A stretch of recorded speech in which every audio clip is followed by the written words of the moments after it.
Okay. Okay, I'll repeat that again. We're welcoming today for our Friday noon online class, a very dear friend, Linda Holiday Sensei. I started in 1969 fall of, and she started, I think it was 1970, a year later. So yes, and then we wound up spending, pretty much a year. It was a short year for me in Japan, in Shingu, at the Kumano Juku Dojo in 1973. And Linda Holiday Sensei has chronicled much of that in her marvelous book, Journey to the Heart of Aikido, and so pleased to have her today. Linda, did you want to do a question answer? Because we were going to do that with Mary last week and we just sort of spaced it out. Well, I think you and I should just talk for a little while and then do, and then I love questions, but let's maybe you and I could, just connect first. We always have some things to, to talk about, if that's all right. No, that's fine.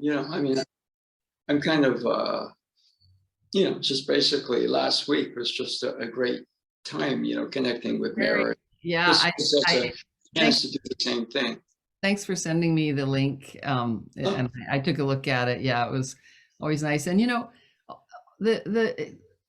there are so many things we can talk about, and Aikido is a huge topic and everything. And then the fact that you and I, and also Mary, Mary Heine, we shared those early years in Shingu. It's just such a bonding experience that we always seem to come back around to that, And the older we get, and the farther away it gets, the more we seem like, kind of old codgers, like talking about, things like very long ago, but it was so formative and vivid. I think that's why we're always kind of going back to it, like it's so special and got us, it's basically motivated us for a lifetime of training.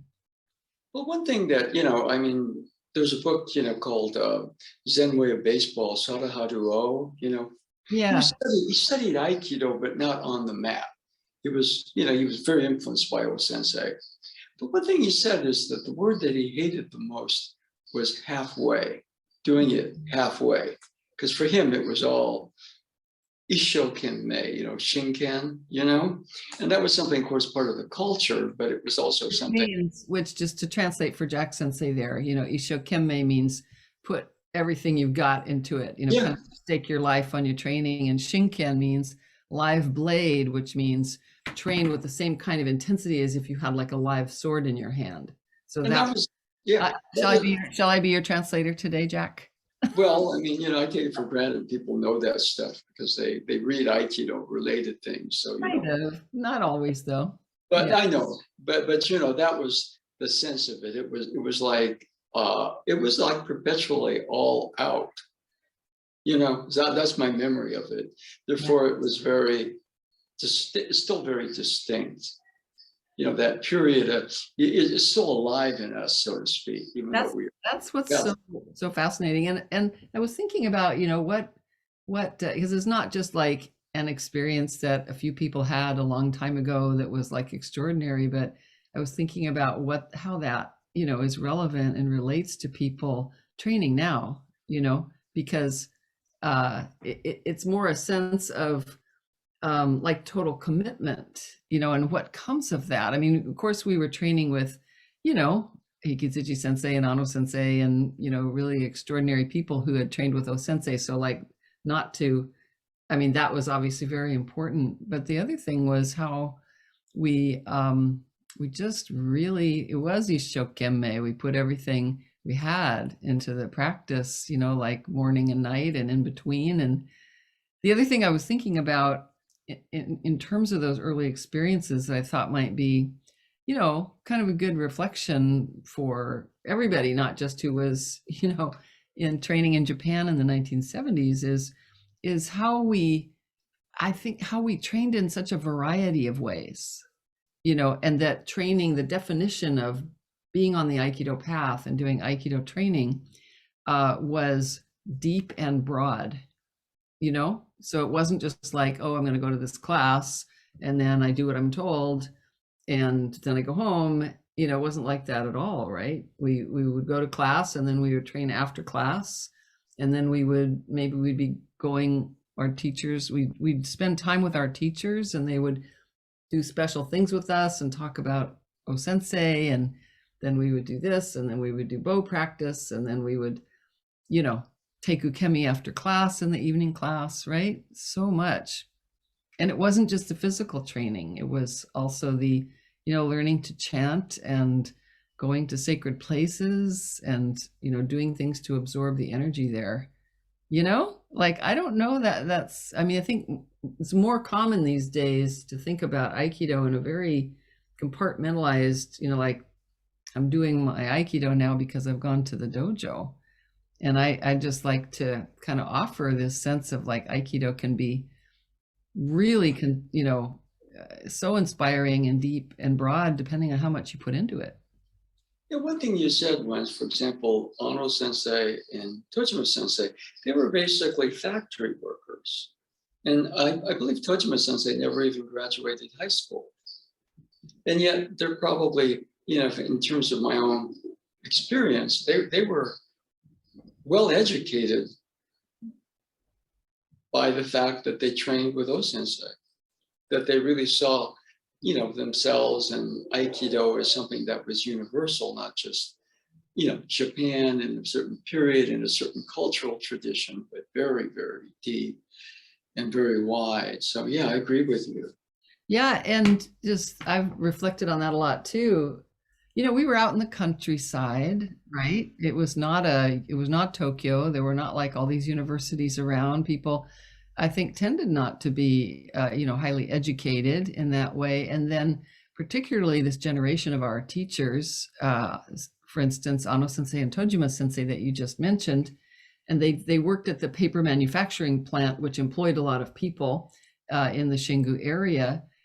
So they were factory workers. They manufactured paper, and they also were of the generation whose just regular education was interrupted terribly by the war. Like Ano Sensei, for instance, and Tojima Sensei, Yanase Sensei were the same age. Ano Sensei was, I think, 14 or 14, I think, when World War II ended. And his education basically stopped about second or third or fourth grade. And, because there just was no education going on. Everybody was struggling, to get through the war and to try to grow enough food to give the government all the rice that they required, and then try to have some food for themselves. It was a terribly tough time. So, there really wasn't even any education to have. And so I think about, Ano Sensei, who I know the best. I've been so impressed by how he was not only educated by his Aikido practice and the broadness of it, he's really like self-educated. He took the same kind of spirit that he put into his Aikido practice, and he's really educated himself. He's like reading, and he'll go and study with different teachers, and he's studied calligraphy, and he studied Japanese classical dance, and as well as all the Aikido, the broad and deep Aikido. So I so admire that. Like, what would that be if we really just thought of self-education? How can I learn more and more, and how can I bring that learning of various things? Like Ano Sensei reads quite widely, and then he's always bringing those stimulating thoughts and wisdom into his Aikido practice to try it out. I think that's really kept him, very fresh and stimulated. Well, I know that the last time I think we talked with Ano Sensei was, we had a couple of people from San Jose dojo there, and he kind of went into kind of like the four virtues. Could you kind of expound on that for people? You're talking about like ki, kuchi, ku, yeah, toku, yeah. Yeah. Well, I actually think of it as 5, but there are various different ways of interpreting, and this was a teaching that sensei referred to a lot. And it's a bit, you don't hear it all the time, right? Which is why it's good to bring it out. There are some things that sensei referred to like really commonly in his teachings about Aikido that, just haven't been brought forward so much. Like people hear Aikido is love or Aikido is self-victory, but not so much a lot of these other things. So that's just, before I say anything about that, I'm just want to, appreciate you, Jack, and other people who have received more of these teachings, who have actually made it a point to pass things along, so people can have their own kind of access to sensei's teachings and chew on them and think about them, for yourself. If you haven't ever heard of them, you can't think about them, right? Yep. So anyway, there's this, it's sometimes written in a 5 kanji, but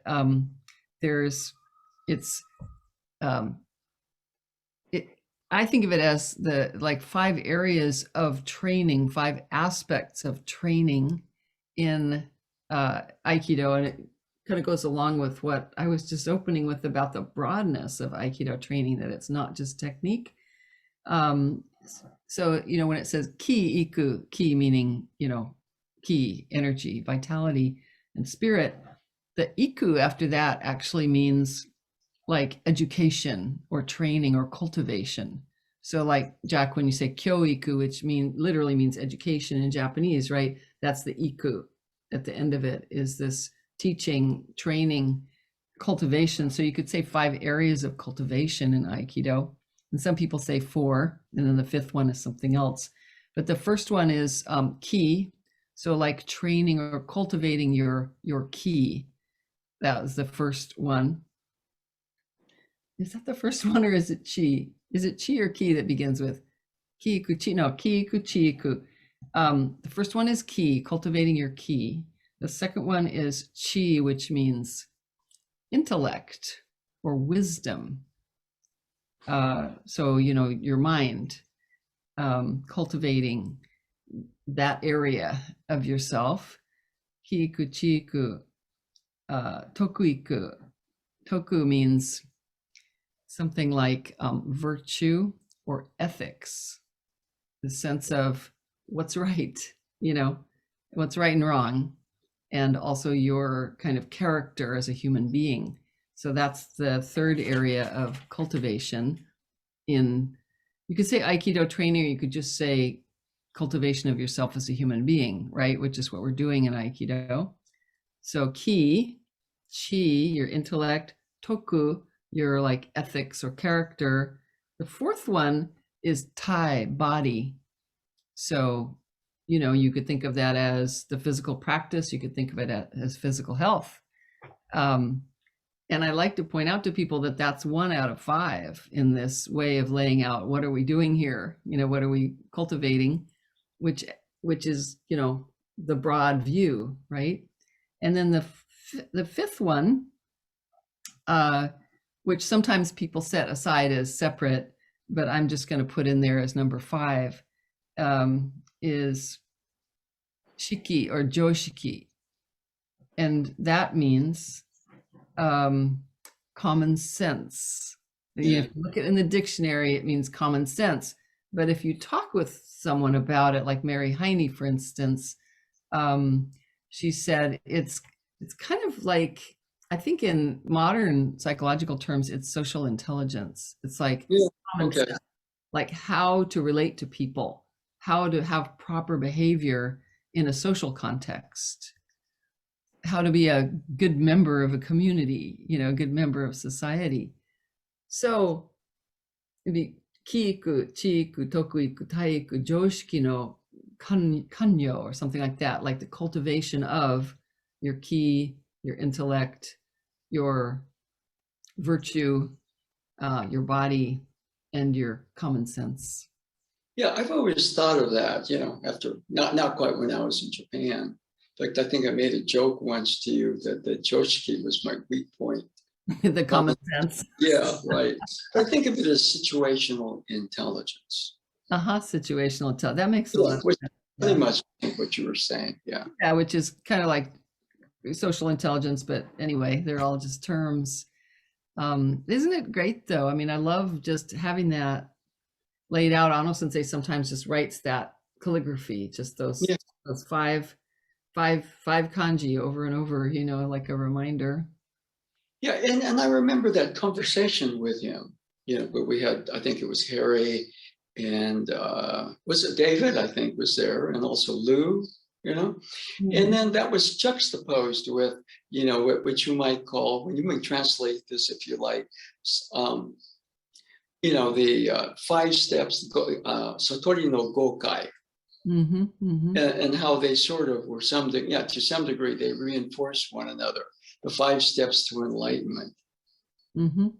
So would you share that? I mean, I probably talk about it. But, yeah, well, it's always interesting to hear somebody else lay it out, right? Yeah, exactly. And I find, as I'm translating, I do a lot of translating for Ano Sensei, or have for years, and he will mention these a lot. But a lot of times he'll be in the middle of something and he'll just rattle it off, and then there's the 5 areas of cultivation, and then there's the 5 areas, the 5 stages of self-reflection and enlightenment, and then he's on to the next thing. And I, as a translator, I'm sitting there going, oh my God, what am I going to say about this in 2 minutes? So at any rate, the 5 stages that leading to, you could say, enlightenment, but the 5th stage, which is called satori, which we translate usually as enlightenment in English. In Japanese, it's a little more ordinary a word. A lot of times, if you think in terms of Zen Buddhism, and then you have satori, right? Enlightenment, but even in Japanese Zen, it's like there's kensho, there's the 1st stage of enlightenment, right? And kind of perhaps goes on from there if we're lucky. So just remembering that the last stage actually means something like realization, or coming to understand something becoming clear. It's kind of interesting to think about that, because it's not like something beyond us. It's like, what are the stages to reach another level of understanding or clarity? So the first step, in just this system, is kaerimiru, which means self-reflection, looking within. And it's really all about these 5 stages. I would say are, they're not the hearts and flower kind of teaching. This is more like the hard, look within and deal with it kind of stuff. So the first one is look within. And then number 2, which is hard in English because of our Western psychology, the 2nd stage is literally called shame. Yeah. Right. So kaerimiru, look within. Second one is hajiru, to be ashamed, or to be embarrassed. So it's like you look within, you don't always like what you see, right? And that we need to engage in that process. The next stage, number 3, is kuiru, which means to, building on the shame or the embarrassment, is feeling remorse. Yeah. Look within. And I think about, I haven't personally participated in the 12-step, groups and process, but, there's something in there about take a fearless moral inventory, of yourself, take a good hard look and make amends to people that you may have hurt. So it's kind of along those lines, right? So look within. There's the stage of shame. There's a stage of remorse or repentance. And then the 4th stage, there are 2 interpretations. So one is, it's osoru, which can mean fear. And then the stage after that is satoru, enlightenment, realization, coming to understand something. So the 4th stage, there's actually some controversy there, because some people interpret the character, or they think it's a different character. One means fear, and the other one means what is it? Something like awe, Yeah. you know? Yep. At any rate, it's pronounced the same. So there Uh, could be some ambiguity there. But so I do kind of think of that as like, looking within, you find something that's not looking too good, the shame, the remorse or repentance, it's all, reflecting on yourself. And then there's this fear or awe, which is kind of when you're in the presence of something bigger and you feel in a way kind of small but inspired at the same time. Um, and then that leading to satoru. And all of these are verbs. So it's not like a stage, but it's every single one of these words that a sensei would rattle off and Ano sensei rattles off, they're all verbs. So I think that's significant too. It's like a process, to engage in over and over. And I think the thing that Otto Sensei kind of tried to say, in that session where we were on the phone with him, that particular one, was that, they kind of reinforce one another. Yeah. Yeah.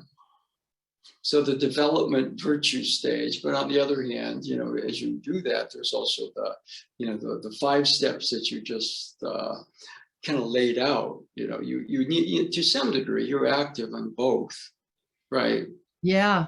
Yeah. Ano sensei has said over the years that he thinks of these the 5 areas of cultivation of oneself and the 5 stages of, you could say, self-reflection and realization.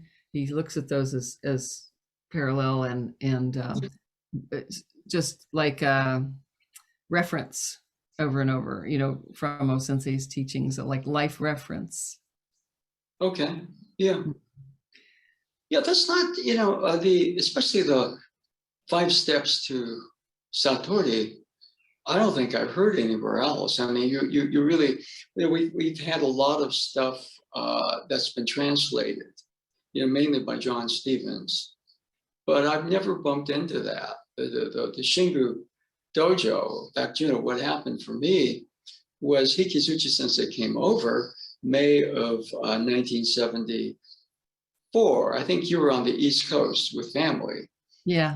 But he wound up staying at my parents' house. And so I actually wound up, and he kind of very unexpectedly brought Lauren with him as a kind of, just because Lauren spoke the language and everything. 1974? 74. Oh, okay. And I remember, that we were, both Lauren and I were in his room, the guest room, the really good room in, my parents' house, belonged to my sister who was off. I think she was where. And by the way, everybody, this was in Santa Cruz, 1974. Because Jack Sensei lived in Santa Cruz. He grew up there. Yeah. Yeah, just off of 41st Avenue. Yeah. And what happened was he was, as he was wont to do, there was Lauren. He was addressing this to Lauren. And so, he mentioned, the kairi miru, hajiru, kuiru, osoru, satoru. And that was when my mind was young and sharp. So, I went dot, dot, dot, dot. And then afterwards, I went to my room and opened my dictionary and I wrote it all down. Yeah. And, and in 77, I wound up being in Japan. And same thing. It was me and Lauren and Hikizuchi Sensei in this office. And so he expounded to Lauren about the 5 steps to Satori, right? And Lauren, after it was over, says, wow, that's the first time I ever heard it. I said, Lauren, he laid it out for you that night that the first night you spent. I mean, Lauren was yeah, but when you're taking care of your sensei, your mind is just blitzed. It's very hard to remember things. Yep. It's like being in an altered state, right? Yeah. I used to have really quick recall where, when I heard something, I would go, dot, dot, dot, dot. I can't do that anymore. I do remember, Jack has the most amazing memory, though. He really does. I mean, I'm always like, what happened? Well, not for recent things. Just, there's a term in Japanese, mukashi, banashi, tales of old times. Yeah, I have a pretty good memory for that. But you asked me what happened yesterday, and I'm in a fog. Yeah, yeah. And just speaking of, our teachers, I was also kind of reminiscing on,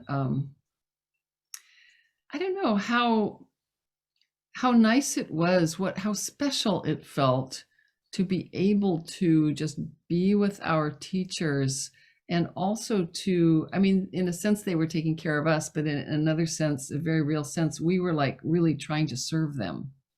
We were trying to be there for them, and learn everything we could from them.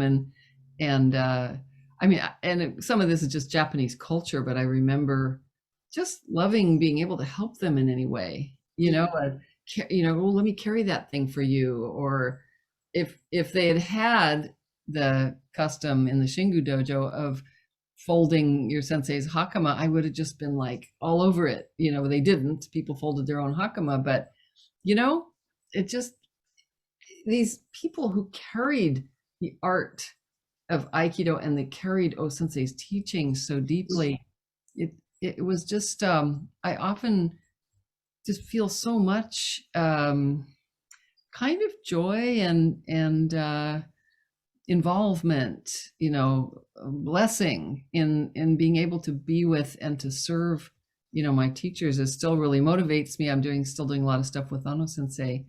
And I was thinking about that, and how, again, like you could think of that as like, oh, well, that was a certain thing that kind of happened a long time ago for like these people who are in this kind of rare situation in Japan. But I don't know, I just want to encourage people to put really good energy into your relationship with your teachers. If you really want to receive something more than just kind of coming to class and doing your practice, there's I just want to, go on. Path there's a pathway there that isn't so common in, you could say, American or Western culture. But from my personal experience of putting more energy into that, it was so incredibly rewarding. Well, I just want to add something, because when I came back to America, this holding of the teacher's hakama was such a big thing. But I just remember one, Hikizuchi sensei usually would come in already in hakama because he lived next door, so he'd walk to the dojo, so he didn't have to fold his hakama. But the Shihan, they had their own lives. And my memory of them was after class, they would just sort of put the hakama into a little ball and stuff it into their bag. It was very, you know what I mean? They just go, put it in their bag, and that was it. There was no big deal about, the well, there was, oh, I see. I didn't remember that, but I remember there was certainly no big deal about exactly. else's hakama. That just wasn't a part of the thing. Like, it didn't come up. And I remember when I was bringing Ono Sensei here, every year, sometimes twice a year, and hosting him in different places, including your dojo, Jack.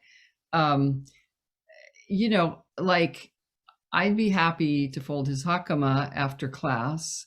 But sometimes we'd be in a rush and he would fold my hakama, and it was just like not a thing. It was just like, who had the time? How are we going to get this done? Whatever we need to get done. And there's something I know that in a lot of ways. Nice about that. Even as I'm saying, it's really wonderful to serve your sensei in all sorts of ways and receive things like that. It was also very refreshing that it didn't mean that someone had to fold your hakama, or you had to fold. Well, it was almost like we were all teammates. You know what I mean in terms of sports. And Ono Sensei, Tojima Sensei, Yanase Sensei, they were senior. And there wasn't really a lot of stuff around, that, they are, but you treated them that way because there was something in them that inspired you to treat them that way. That's right. Also a side of them, that was very much like, no, as much as, we've done this for X amount of years, and we also were trying to share what we got from sensei, which they were very humble about. They were humble. They were very. Yeah, in other words, it's like Makes it nobody really felt like they had the ultimate, secret of Aikido. They just trained, right? made it And very then there we were, them. and they would just hang out.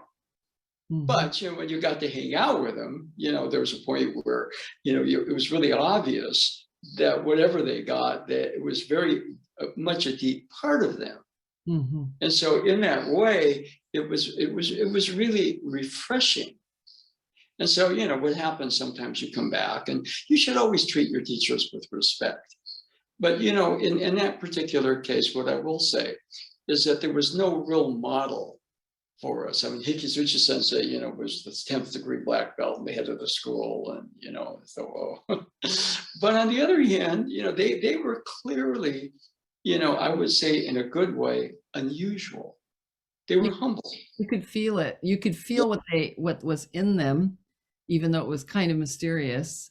And then it had a very humble presentation, which was just lovely. Which was beautiful that way. Yeah. They didn't really think they were big deals at all.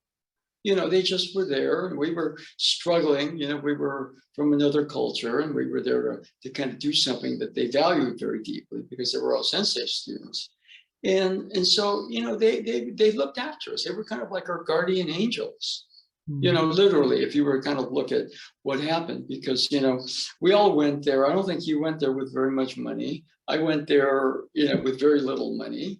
And there we were trying to struggle. Tojima Sensei knew that, I had very little money. So he had me teach his sons English. And so he gave me 5,000 yen a month, which of course equated to the dojo dues, and then you taught English. We barely squeaked by. Oh, it was very hard, actually. I remember being very poor and in the midst of all this. I remember you and I and Dick, when we were first there, it's like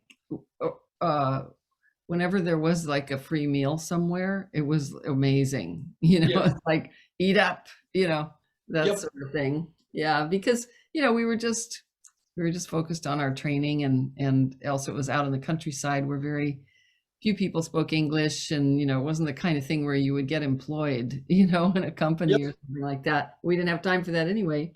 But I was thinking about that, Jack. I was thinking about that, how you and I and Dick Revor went there without hardly any Japanese language ability. Yep.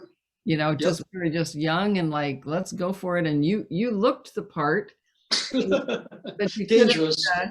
You didn't have a lot, and you were studying on your own. I remember I was studying on my own. Dick did a little bit of study on his own, but I was remembering how you and I would have that really humorous experience. Remember, where we'd meet someone, or we'd start talking with someone on the street. Of course, nobody spoke English, so this was all of us struggling in Japanese.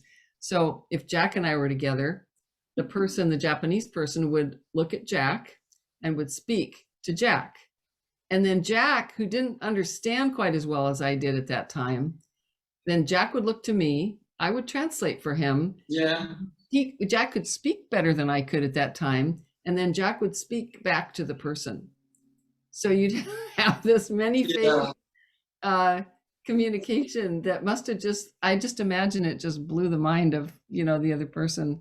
I think I'm speaking to someone who looks Japanese, and then he asks this blonde woman to translate, and then he speaks back to me. That happened over and over. Yeah, no, that was part of the, almost like the comedy acts. It was just, it was a culture that, we just went into pretty much blind. And you had a different experience in that way than me, because you just could blend into the crowd. Yeah, all I had to do was keep my mouth shut and maybe dress a little better than normal. Yeah, a little different body language. But for me, there was no hiding.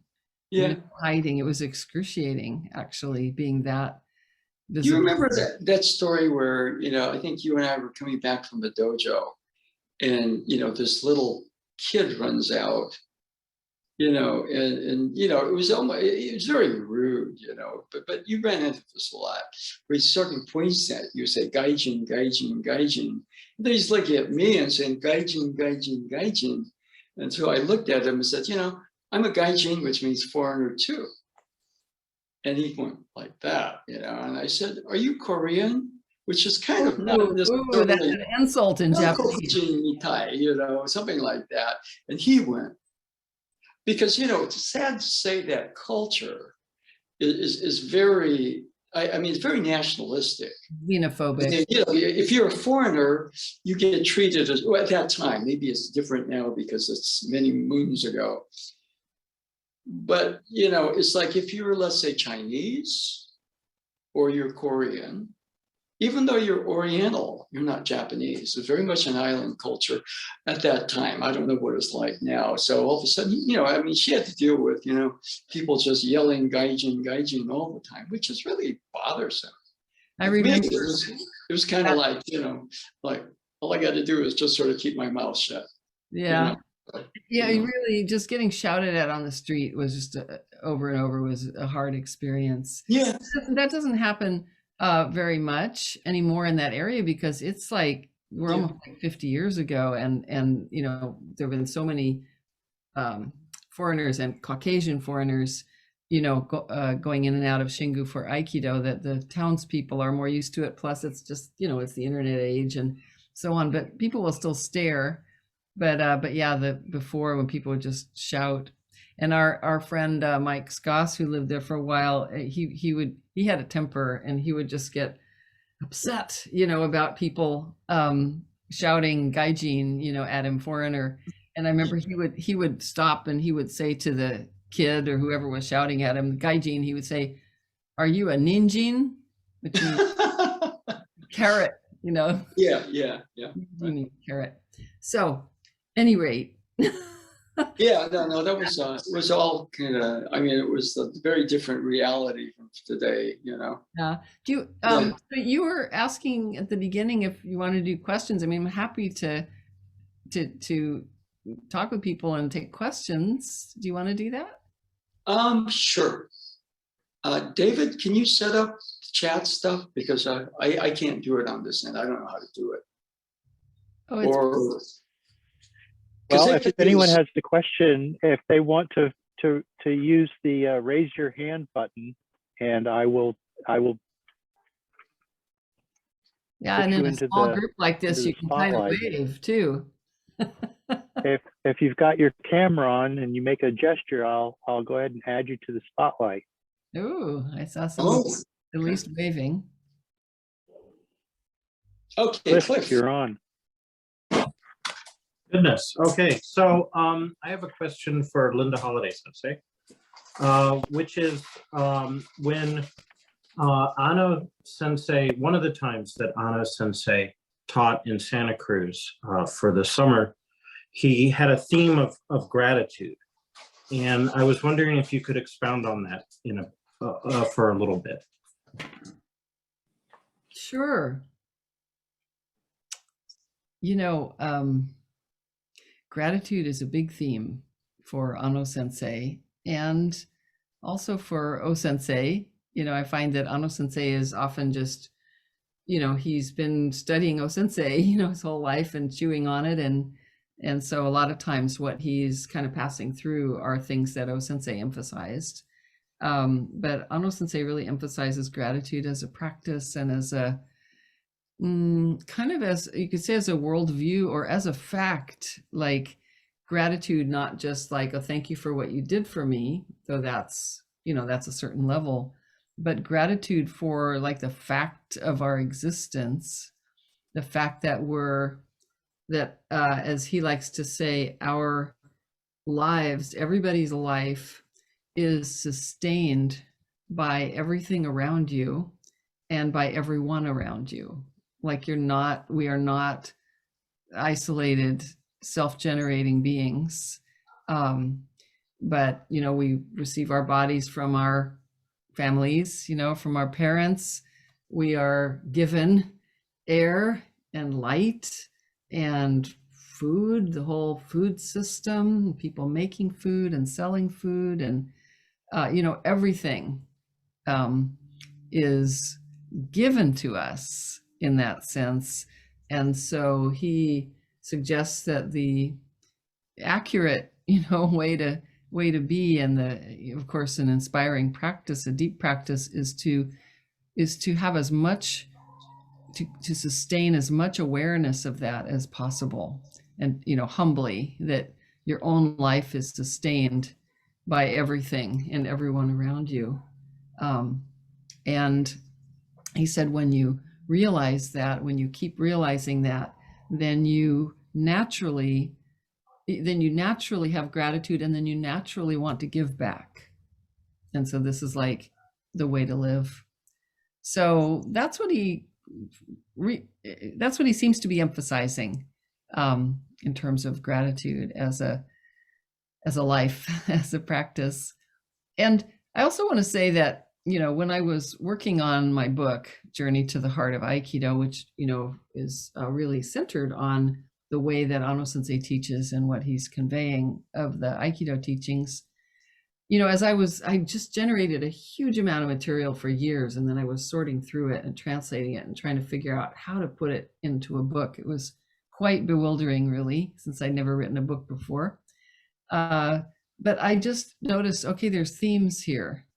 There are themes that he keeps, repeating and coming at in different ways. And I started to realize, and here, he's my teacher, and I've been following him around, but, you hear some things and not others. And, they land in your brain or they don't. So I was like, oh, there's a theme of gratitude here. Oh, I guess this is important, So that was helpful, to somehow I had been focusing on a lot of other things. And when I really started to focus on gratitude in the way that Ano Sensei was reminding us, it was really powerful experience. And one that I wish I lived in, one that I wish I sustained all the time, but it is a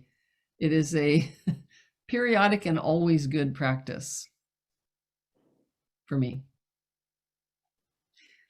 So thank you. Is that what you meant? Yep, that was very helpful. Thank you. Who else? Okay, somebody else. To be in Their conversation. opportunity. Chris. Linda Sensei, could you talk a little bit about how you cultivate a sense of gratitude in your own Aikido practice, and how you take that beyond the mat in your life based on what you've learned from Ano Sensei over the years? Yeah, let me think about that. So, gratitude practice basically on and off the mat, right? And by the way, Chris, where are you from? Sorry, can't hear you. Double muted, sorry. I started training with Jack Sensei at Aikido San Jose in 1997, but in the year 2000, I moved to Oklahoma, which is where I am now. Oh, wow. So I joined the Zoom classes at lunchtime from time to time. Mm-hmm. Actually, back then when I lived there, the noon classes were my main classes that I would come to. So I view myself as an extended student of Jack Sensei, although the dojo that I train in here in Oklahoma is an ASU school. Uh-huh. Great. Good to see you. Good to see you too. Thank you for being here. There's my gratitude. Well, so some thoughts I have just in response to your question about gratitude practice on the mat. So first of all, I'm always impressed by how the Aikido practice, traditional Aikido practice, is set up with all of the acknowledgement of people and the the bowing to each other before you train, the bowing to each other after you train, all the kind of bows and to start the class and end the class. Those really structure consciousness, or they can, and they do more if you put more, kind of effort into it. So there's a kind of overall cultivation of gratitude, I think, that takes place in a dojo, and I think it works on us sort of subliminally, in a way that isn't just about like, okay, now I'm doing gratitude. Sort of gratitude sort of works on us in the dojo environment. And I remember actually one of Jack Sensei's and my teachers in Shingu, Tojima Sensei, I remember him talking about like utilizing the forms of gratitude and respect, like bowing and, and so on in the dojo, really like actually utilizing those as ways of structuring your consciousness. He said, like, you can just do the form, even if you don't feel the feeling, you don't, but you do the form and it's a practice, and then the feeling starts to fill in, over time. And then there's, I think, the more kind of conscious rememberings during practice, to look upon your partner and let's say with gratitude, understanding that they're allowing you to train. And then there's that potentially big transformation of looking on your uke who may be attacking you, right, as someone or something to be grateful for, the opportunity to train. And then Aikido, Waza, the techniques give us ways of working with that. So we're not just in a self-sacrificial way, like being so glad someone is attacking us and killing us, like that's not, it doesn't seem, it's not that kind of, what do they call in Buddhism, idiot compassion. It's more sophisticated and good than that. So those are some ways in the dojo of practicing a sense of gratitude, and also just being practiced. Put yourself in the dojo and oddly enough, you start to have more awareness of gratitude and feel that way more often. I was Wednesday night, I was in the dojo and I taught 2 classes. I usually teach a basics class, basics for everyone. So like a lot of people come, and then advanced class. And I just felt so grateful all night, being there, and for a variety of reasons, but it was a kind of characteristic Aikido feeling for me. There's the struggle of practice, but also there's kind of the blessing and the gratitude of it. So like the first class, I was just like looking at all these people. It was a big class. There were like 20 people on the mat, and people were training so sincerely. And I felt so grateful by the sincerity and how people were really helping each other. You could feel that it was a very constructive practice. And then I was also very grateful that at this point, which I've been trying to develop this in my dojo, we have a number of new students, and we have a number of, old timers and people in the middle. So when I looked at the class, I saw what I consider to be a healthy mix of like a growing organism of the dojo with sincerity and respect. And I felt so grateful for that. It was really inspiring. And then the advanced class, I felt inspired by gratitude in a different way. And I'll stop. But yeah. And I think having been taught that gratitude is a practice so much has helped me to recognize when that gratitude feeling is arising in me, and really like opening to it, almost being grateful for the gratitude. And Thank you for that.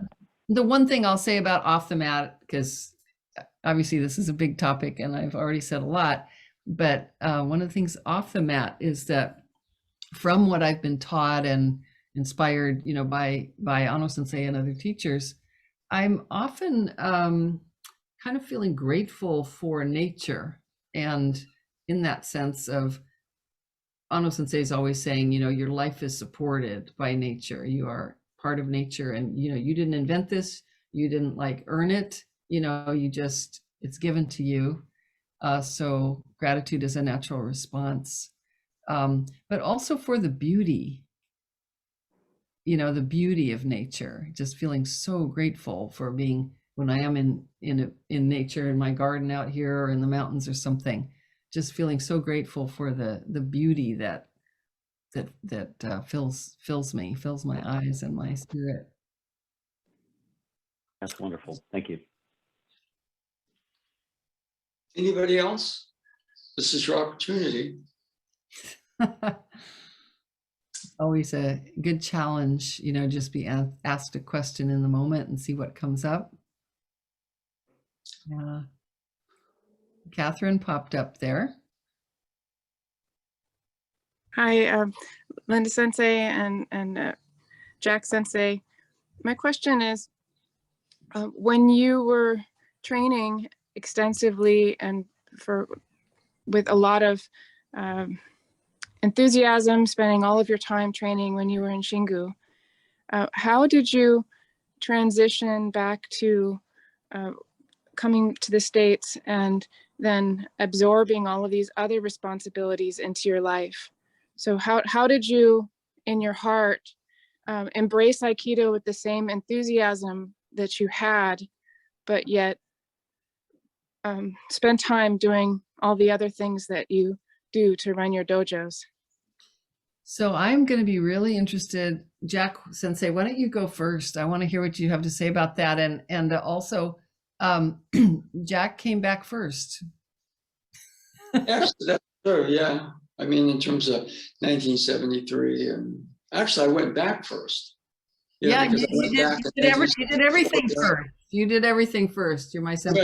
Well, that has its benefits and also its not good side. But I guess the major thing that I would say is that, when you're training, I mean, different things really motivate you. And one of the things that motivated me, kept me going in Xingu, was curiosity. The techniques were so fast. It was very, very much all out, that you didn't necessarily, in fact, Linda Sensei and I would spend some time trying to figure out what we were supposed to do, off the mat, you know what I mean? But what's a shihonage? Well, we lived in the same place often. Yeah. So that, there we were, at midnight. Trying to figure and the other thing for me was, the spiritual base of what the training was based on. And it was very, I would say, very shamanic. The whole concept of the universe being conscious, that nature is nature, but nature is sustained by these forces of energy, spirit, kami, whatever you want to call them. And so, that kept me going. I mean, and then I came back here and I had more responsibility because, I was teaching when I was here. And, but, that the sense, over the years, what happens is, the actual running of a school tends to kind of take more of your time and responsibility. But initially getting back, I was sustained by the fact that, there was all this intense experience and there was almost no way I had to codify it. So when I was back here, it was slower. I could try to feel and piece together what these things were. And so for me, it was kind of like, okay, now what was really going on there? Because I mean, you would grab Yanasa Sensei's wrist on a shihonage and you just start moving and you'd be thrown so fast. And then you get up and then you were thrown so fast, or you would grab Tojima Sensei for a move and all of a sudden, he'd draw you in and boom, there'd be this big sort of explosion sometimes. And you would chase after Ano Sensei, and he was a little bit like the superhero, the Flash, where he was just moving at this speed, and you were really, for whatever reason, your dedication was, I can't catch him, but I'm going to give my best to try. And it was a beautiful experience. It was very loving, very open. And so, when you're back here, you can say, well, that some of this has to be in me. And so, you have to be a little bit more creative because it was all laid out for us. It was almost like, a meal that we showed up at, and all the dishes were all, and you just really had to be very there. And so you come back here, and all of a sudden it's up to you to create the dishes for other people. And the recipe for it was mainly just being so intensely there that things like curiosity, it's like, how does this work? At the speed that I'm trying to teach new people, right? Or conversely, the whole concept of nature and the universe being sentient, being alive, that the Aikido came out of this very alive framework of the universe as energy and also conscious. And I've done a lot of work with the Don Juan da Castaneda books. And so, he would talk about allies and forces. And so, that's kind of what sustained me. And as I kept on, going back and forth, I went back and forth to Japan a couple more times. And then, basically I was rooted here. But, that those early days, the thing that sustained me more than anything else was the actual wonderment. The fact that, you were there. And you were with these people who actually were sharing what they could of their experience with this really incredible being that we call O-sensei, who sort of, through his particular training and his refinement and his journey, he brought Aikido into existence. And then I didn't ever get a chance to train with him, but training with these people who had been so closely touched by him, and that their development as people was so influenced by him that I just felt really, Linda Sensei's gratitude. And for me, the gratitude kind of, awakened things like imagination and things like that. So that's kind of what sustained me over here. Okay. The experiences that we're talking about are still very much alive. My body's a lot older, so I can't move the way I used to move, but I move, in ways that hopefully reflect a certain development. Anyway, that's enough for me. So that was beautiful, Jack. Thank you. And Catherine, I think I don't know, have you ever been in a class with Jack Sensei? Yeah, well, as No, I haven't. the pandemic starts opening up, Jack is really a treasure, and and very close. Yeah, if anybody wants to, by the way, we are doing in-person classes. We're set to open sometime in the future at a building in San Jose, just outside of Japantown, very close to where we were for about 25 years. And until then, we're using Aikido of Mountain View in the in-person classes. There's a bit of a drive. We put the classes online, but the actual in-person classes, Wednesdays noon to 1, and Sundays from 11:30 to 1. So we do that twice a week, which is really, to be honest with you, after all of this stuff in the pandemic, has been really fun. But enough of the commercials. So we're going to go back to Linda Sensei. I'll just put a little commercial in there, as like, just to let you know, if you're nearby to Santa Cruz, that we are, we have like 9 classes a week for adults. We've been having most of our classes going on for the last year. And we have a really big dojo space that's very well ventilated, but also we have a lot of COVID restrictions that you have to meet in order to come and train. First, you have to register on our website, and you have to upload your proof of vaccination. And if you're eligible, that first booster, we do require that, at least at this point. And also you have to wear a face mask, and you have to sign up in advance for classes. So there's a few hoops to jump through, but we do have visitors that come, and so you're very welcome to do this. We also have restrictions. So, if you just drop by, it's you actually have to also provide proof of vaccination, since we're using Mountain View Dojo. Yeah. Which, when Linda Sensei and I started, we were both training at a university club. And the Mountain View Dojo, it was really about the only dojo around. There was a South San Francisco school. Back in the days when dinosaurs roamed the earth. No, that's right. Let me answer Catherine's question. I'll try to do it briefly. You were talking about having trained with such devotion and enthusiasm in Japan, and how did we transition, right? When we came back to the United States, and especially as we started to have responsibility for teaching. So I'll just give you a little window into my experience is that, so when I came back, I didn't want to come back, but I ran out of money. My plane ticket was expiring. You know, I was really just committed to my life in Japan, but I wasn't able to stay continuously. So after that first year, I had to come back here, and it was very painful, actually. I did not transition well.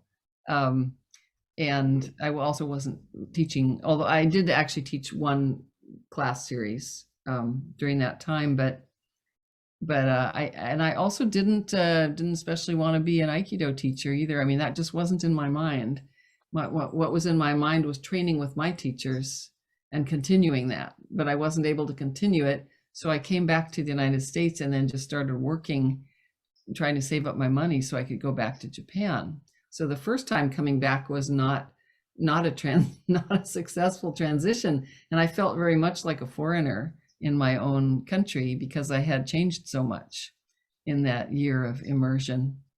And then I saved up my money and I made arrangements and I went back, and I stayed for about a year and a half, and then I decided to come back after that, and I came back to Santa Cruz.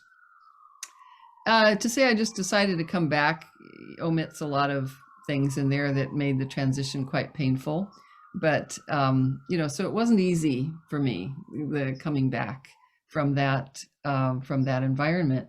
And at that point, Jack Sensei was teaching in Santa Cruz. He was the chief instructor at UCSC, the UCSC Aikido classes and club, and I wasn't sure what I was doing. I felt a rather turbulent and angsty in my life, and Jack just saved me. You know, he was so warm and welcoming and respectful and inclusive. He's like, oh, you know, come and train, and it's so good to have you here. And, you know, and then we had this kind of bonding that we'd had from Japan.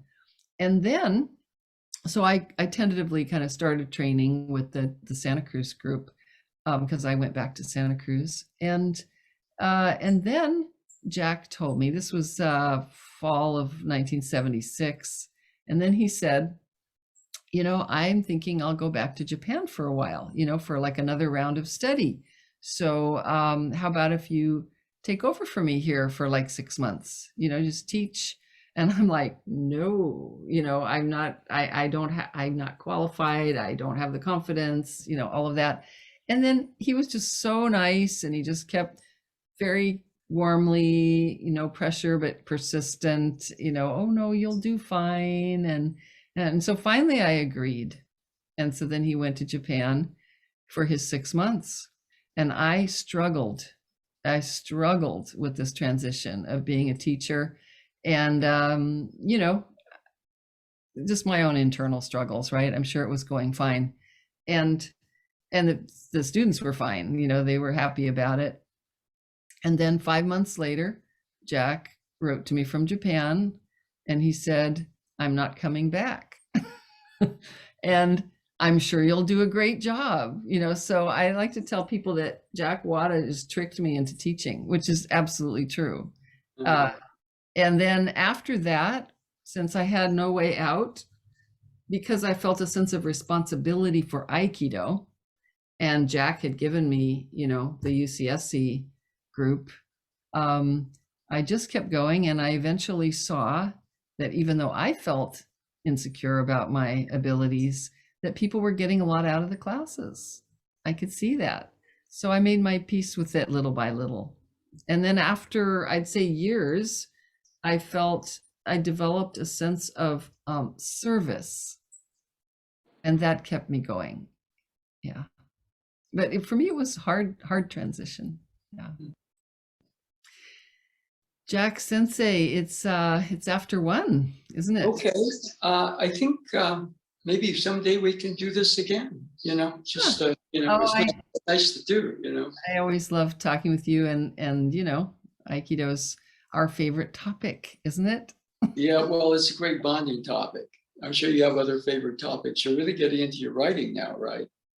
No, but I wish I was. Oh, okay, but I'm that's for later. trying. Okay, all right. I'm trying. I'm just Aikido has a way of kind of just sort of, in a way, in a good way, taking over your life.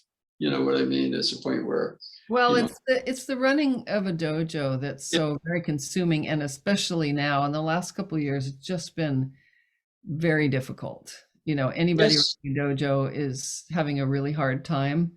And a lot of it's just invisible. So just anything you see, just imagine it 100 times. It's really been hard. yeah.